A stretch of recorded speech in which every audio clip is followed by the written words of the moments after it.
enchaîner dans cette journée l'IA pour tous, tous pour l'IA, avec un troisième partage de travaux, des travaux qui sont réalisés par Mohamed Fadel Harake. Ces travaux portent sur l'intégration de l'intelligence artificielle dans les établissements de santé des pays post-conflit. Il se pose la question si c'est un levier d'amélioration pour le secteur de santé libanais. Mohamed Fadel est chercheur au Centre de recherche en gestion à l'IAE de Poitiers, l'école universitaire de management de Poitiers. Et donc, vous avez la parole quand vous voulez. Si vous souhaitez partager un document, il faut que vous partagiez votre écran. Et comme je vous vois, je pense que vous êtes là. Bonjour à toutes et à tous. Cette recherche fait partie de mes propres intérêts de recherche qui étudie la structuration et la restructuration et la reconstruction des services publics ou des services en général dans un contexte de post-conflit. Donc, c'est le management post-guerre.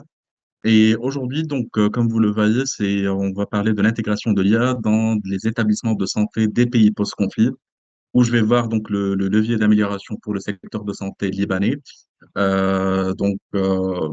Juste afin que vous sachiez également, vu le contexte, donc ça c'est une recherche qui date depuis aux alentours de 2023 où nous sommes en train de revoir un petit peu ce qui se passe. Une partie des données, maintenant, on a eu de nouveaux, des données qui viennent d'émerger et également d'autres données sont devenues, bon, bien évidemment, obsolètes vu le contexte actuellement du pays. Mais on va voir ça au fur et à mesure. En ce qui concerne le contexte de l'étude, on souhaite explorer l'impact de l'IA sur l'amélioration de l'accès aux soins de santé dans les contextes post-conflit et plus spécifiquement, comme je viens d'expliquer, sur le secteur de santé libanais. Disons, si on essaie d'examiner ce contexte-là, c'est vu notre intérêt au concept de ce qu'on parle de paix libérale ou liberal peace, où c'est pas vraiment une théorie, mais c'est une approche établie par le Fonds monétaire international et la Banque mondiale durant les années 80, selon ce qu'on appelle le consensus de Washington ou le Washington Consensus. C'est les 10 points où on dit si on restructure l'administration publique et nous sommes également en capacité de reconstruire l'État pour avoir une bonne économie, donc les raisons derrière une guerre ne doivent plus exister. Donc ça, c'est la théorie. Euh, et c'est sur cette base-là également qu'on voit si nous sommes en train aujourd'hui dans un contexte de post-guerre et de reconstruction, s'il y a peut-être effectivement un levier. Donc, on souhaite voir aujourd'hui comment ces technologies-là peuvent renforcer les systèmes de santé dans un environnement complexe qui est toujours en situation de guerre, post-guerre, guerre, et en revoyant donc les diverses opportunités et les défis qui sont liés à l'intégration de l'IA dans cet environnement aussi. Donc, en étudiant donc l'accès aux soins de santé dans normalement les pays post-conflit, selon la grande majorité des chercheurs qui nous ont fourni, que ce soit la littérature académique qui est, euh, qui est jusqu'à présent plus ou moins pauvre vis-à-vis des pays post-conflit, et également les grands praticiens et surtout les organismes internationaux qui ont bien étudié le contexte post-conflit, on voit que normalement le secteur de la santé joue un rôle majeur dans le cadre de la reconstruction et du relancement des administrations. Si on voit les défis majeurs, disons, de ce secteur-là, et surtout si on prend le contexte du Liban, bon, on voit que depuis 2018, 2019, surtout 2019, 2020 et 2023, 2024, disons, on a quatre plus ou moins ce qu'on appelle waves ou disons événements qui ont effectivement déstabilisé le secteur en tant que tel, connu pour disons, pour être un élément, disons, de différenciation dans le contexte de la santé de cette région-là.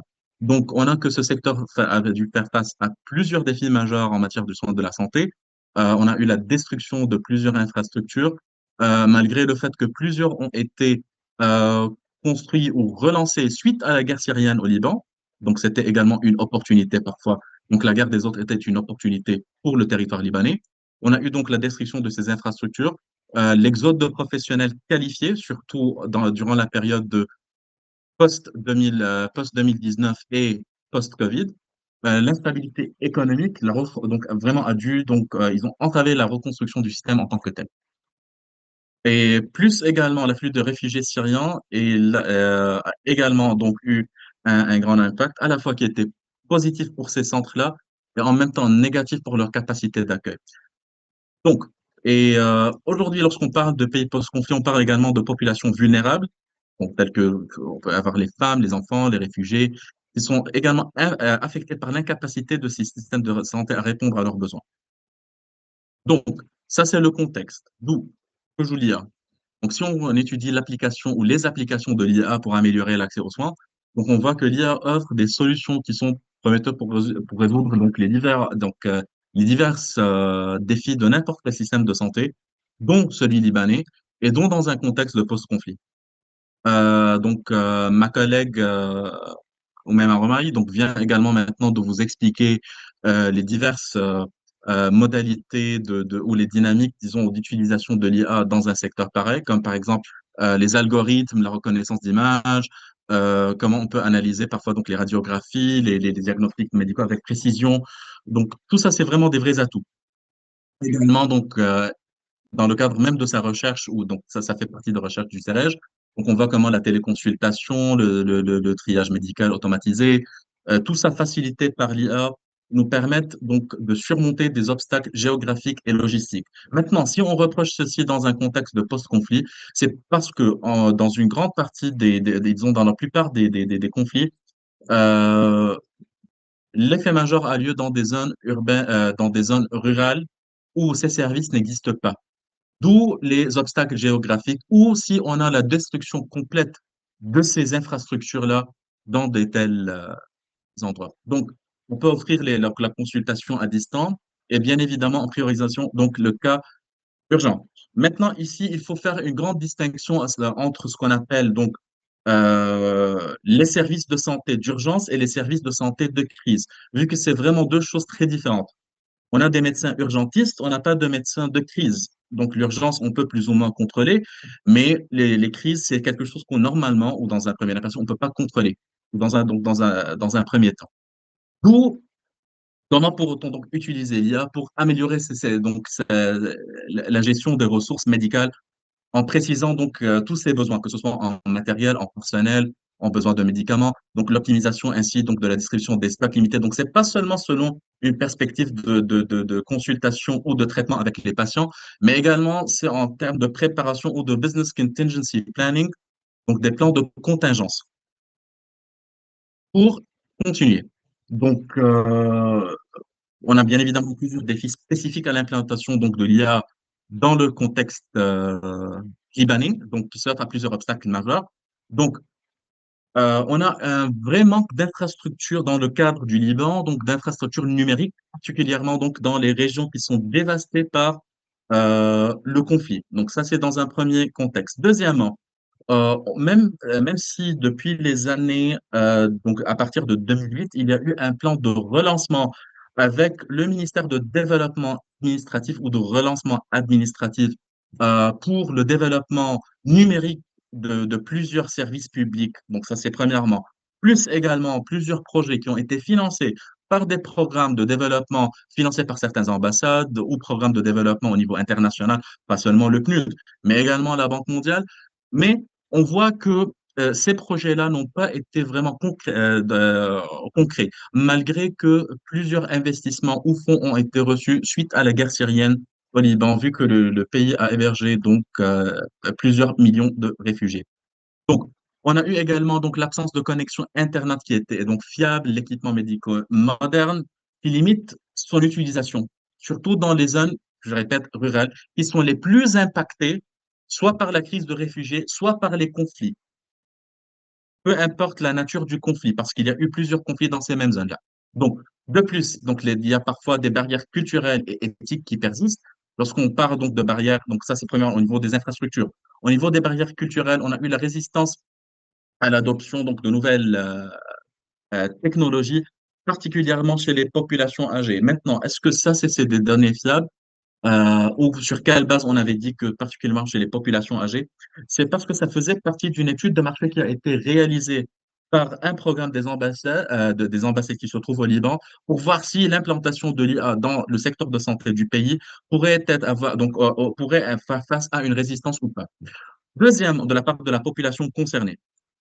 Troisièmement, on a bien évidemment donc les enjeux éthiques, donc la préoccupation qui concerne donc la gestion de ces données médicales et la confidentialité. Et ça, c'est également sur deux niveaux. Premièrement, au niveau trois niveaux, excusez-moi, les hôpitaux publics, les hôpitaux privés, et également il y a les hôpitaux ou les dispensaires qui ne sont pas, disons, pilotés par des instances locales, mais par des ONG ou des ONGI, c'est-à-dire les organisations non gouvernementales internationales, donc au niveau international. Donc ça, c'est des données qui ne sont même pas traitées au Liban ou dont leur utilisation n'est pas nécessairement au niveau donc du pays.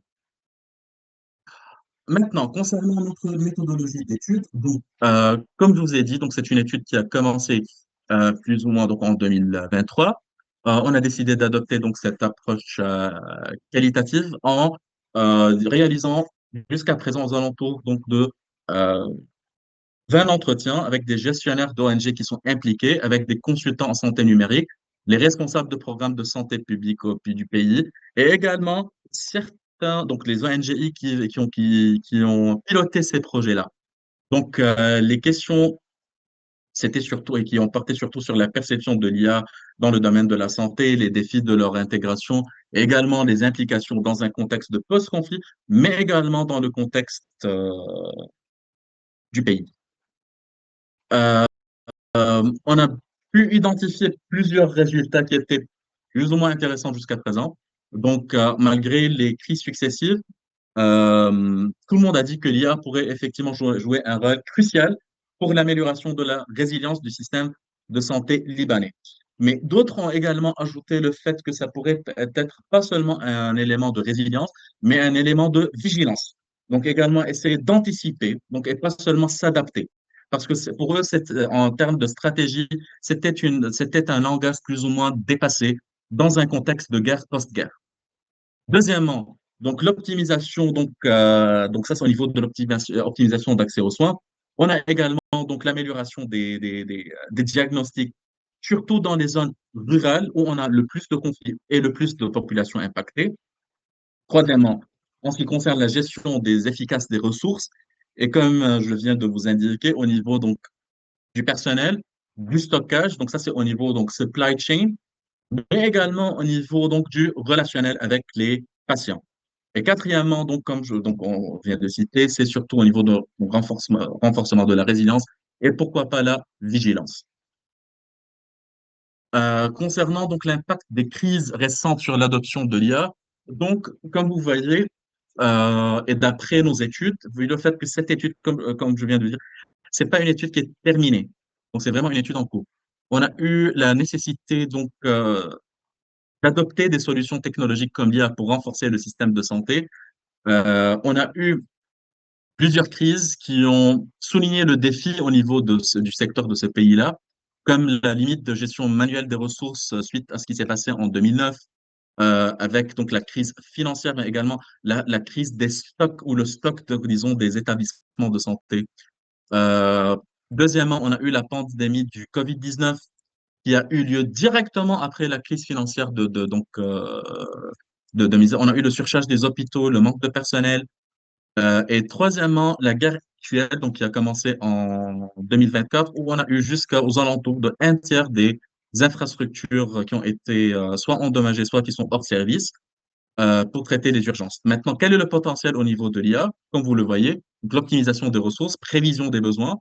Après, on a la télémédecine, donc diagnostic automatisé, et la gestion des flux de patients et la distribution des ressources. Donc, savoir comment redistribuer et replanifier pour assurer un plan de contingence dans un cadre de vigilance et non de résilience.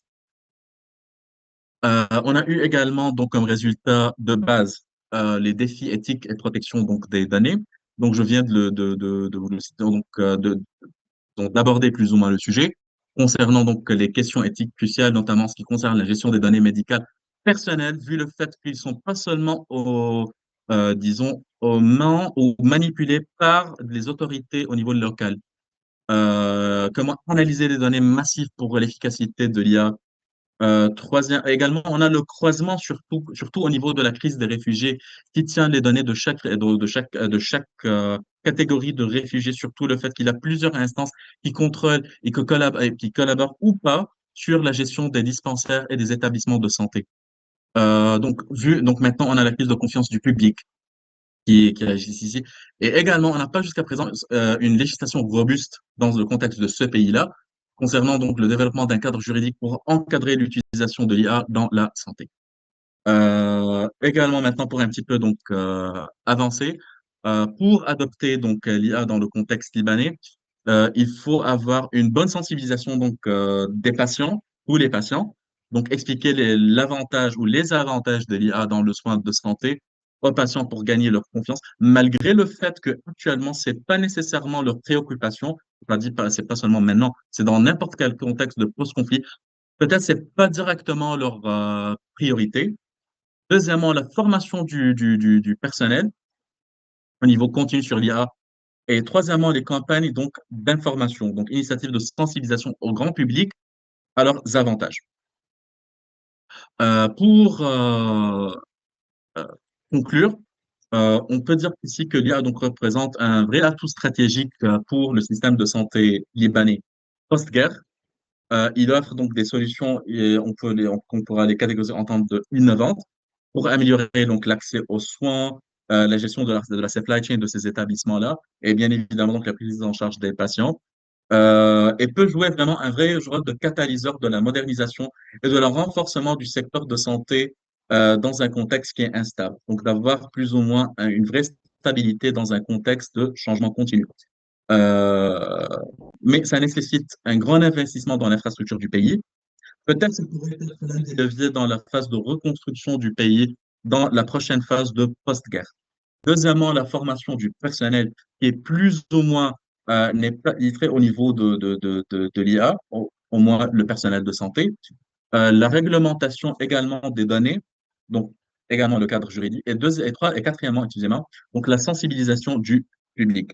Maintenant, et pour vous montrer, on propose finalement un modèle qu'on appelle le modèle CERDEF. Et voyons comment on l'applique dans le contexte de paix libéral et de post-guerre. Donc, au niveau donc de l'IA de post-guerre et des services des citoyens, on voit comment les organismes internationaux et les entrepreneurs sont institutionnels, qui sont en train d'injecter des fonds, injecter d'expertise, ils sont en train d'être impliqués directement pour avoir ou mettre en place également quelques services, dont l'IA, les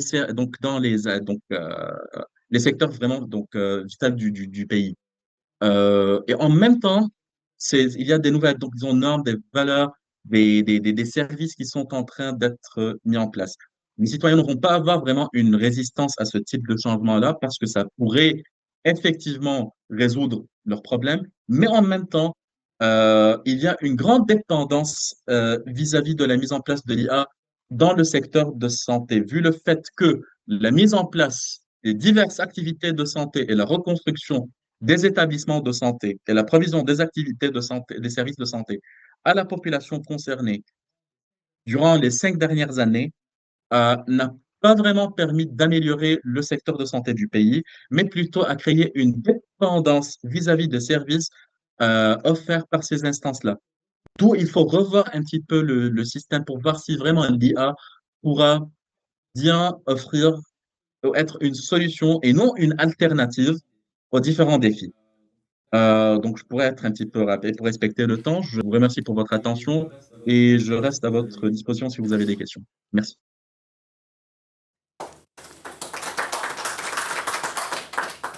Merci beaucoup. On n'aura pas le temps là pour des questions, mais on partagera de toute façon les différentes présentations. Donc vraiment merci pour votre partage, Mohamed Fadel Araké. Vous êtes chercheur au Centre de recherche en gestion à l'IAE de Poitiers, l'école universitaire de management de Poitiers.